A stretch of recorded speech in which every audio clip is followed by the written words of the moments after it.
پی ٹی آئی parliamentarians کے سربراہ پرویز خٹک نے بلے کے انتخابی نشان کی آفر کا دعویٰ کر دیا۔ پریس کانفرنس میں انہوں نے کہا کہ مجھے بلے کی آفر ہوئی تھی، میں نے انکار کر دیا۔ الیکشن کمیشن نے پرویز خٹک کے دعوے کو جھٹلا دیا۔ ترجمان نے کہا کہ الیکشن کمیشن کی طرف سے چیئرمین پی ٹی آئی پارلیمنٹیرین پرویز خٹک سمیت کسی کو بھی انتخابی نشان بلے کی پیشکش نہیں کی گئی۔ مجھے آفر ہوئی تھی بلے کی، میں نے انکار کر دیا، میں نے ریٹرن دیا ہوا ہے کہ مجھے نہیں چاہیے۔ میں اس سے کیا بیٹھ ہو یا نہ ہو، ہم تو میدان میں ہیں، میں سیاسی آدمی ہوں، میں نے تو کبھی نہیں سوچا یہ ہوگا یا یہ نہیں ہوگا۔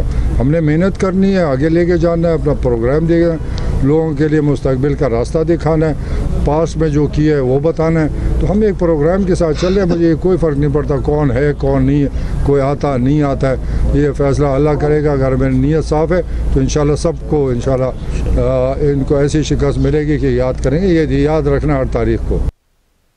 پی ٹی آئی نے بلے کے نشان پر پرویز خٹک کے اس بیان کو تحریک انصاف سے انتخابی نشان ہتھیانے کی سازش قرار دے دیا۔ بلے کے انتخابی نشان پر چیف جسٹس سے نوٹس لینے کا مطالبہ بھی کر دیا۔ ترجمان نے کہا کہ سازش کے ذریعے الیکشن سے باہر کرنے کی کوشش کی جا رہی ہے۔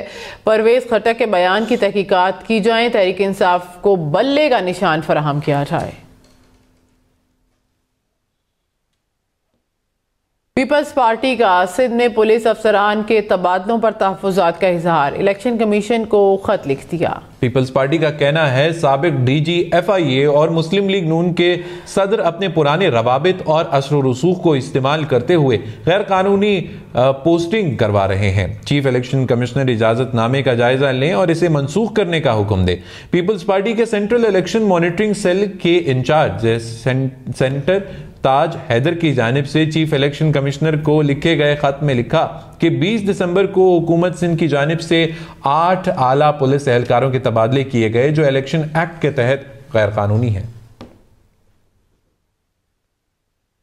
Army chief general Syed Asim Munir نے کہا کہ پاکستان کے دشمن مذہبی، نسلی اور سیاسی کمزوریوں کو استعمال کرتے ہوئے دراڑیں ڈالنے پر تلے ہیں۔ پرعزم اور مضبوط قوم کے طور پر ابھرنے کے لیے متحد اور یکجا ہونا پڑے گا۔ آرمی چیف نے درپیش چیلنجز اور مسائل سے نمٹنے کے لیے پروپیگنڈے کے بجائے قومی مسائل کے بارے میں درست نقطہ نظر رکھنے کی اہمیت پر زور دیا۔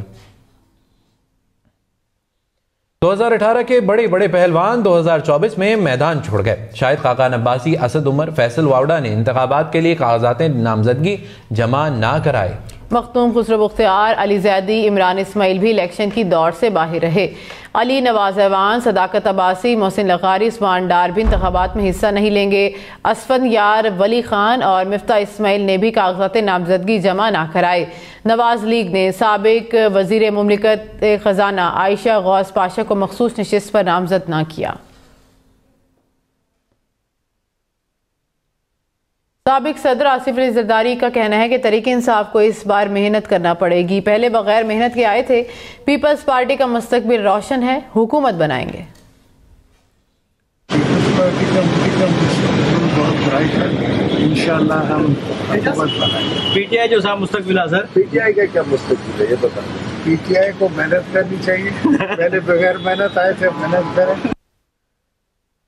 سربراہ عوامی مسلم لیگ شیخ رشید اور شیخ راشد شفیق کے کاغذات نامزدگی راولپنڈی کے حلقہ NH56 اور 57 سے منظور ہو گئے۔ شیخ رشید نے کہا کہ کیمپین نہیں کروں گا، صرف 6 فروری کو جلسہ کروں گا، قلم دواد کے انتخابی نشان پر لڑوں گا۔ میڈیا سے گفتگو میں کہا کہ ہماری کسی سے کوئی لڑائی نہیں، سب قابل احترام ہیں، تحریک انصاف سے تعلقات بہت اچھے ہیں، پی ٹی آئی ہمیں ووٹ ڈالے گی۔ میرے اور راشد شفیق صاحب کے دونوں کے کاغذ جو ہیں وہ منظور ہو گئے ہیں۔